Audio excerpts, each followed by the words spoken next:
आपण बऱ्याच चित्रपटात एक कॉमन सीन पाहिला आहे. एखाद्या कलाकाराला अटॅक आला किंवा गोळी लागली, त्याचे जवळचे लोक त्याला अर्जंट बेसिसवर जवळच्या हॉस्पिटलमध्ये घेऊन जातात. कॅमेरा ऑपरेशन थिएटरच्या लाईटवर जातो. थोड्याच वेळेस ती लाईट बंद होते. डॉक्टर बाहेर येतात आणि एक फेमस डायलॉग बोलतात, I am sorry, patient is no मोर.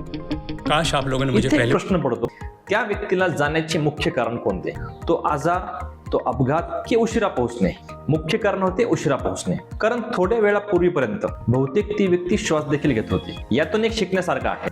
आपल्या आयुष्यात देखील टर्म इन्शुरन्स असो, मेडिक्लेम असो, इन्व्हेस्टमेंट असो किंवा SIP असो, या प्रत्येकाची सुरुवात वेळेतच करा. कारण एखादी घटना घडली, एखादे नुकसान झाले किंवा आपल्या अपेक्षित इच्छा जर वेळेवर पूर्ण करता नाही आल्या तर आय एम सॉरी, थोडे लवकर केले असते तर असे बोलून काहीच फायदा होणार नाही किंवा तुमचे झालेले आर्थिक नुकसान देखील भरून काढता येणार नाही. त्यामुळे लक्षात ठेवा, तुम्ही वयात असतात त्याच वेळेस आर्थिक नियोजन योग्य पद्धतीने करा. कारण मुलं वयात आल्यानंतर आर्थिक नियोजन करणार असाल तर पाहिजे तेवढा फायदा होणार नाही.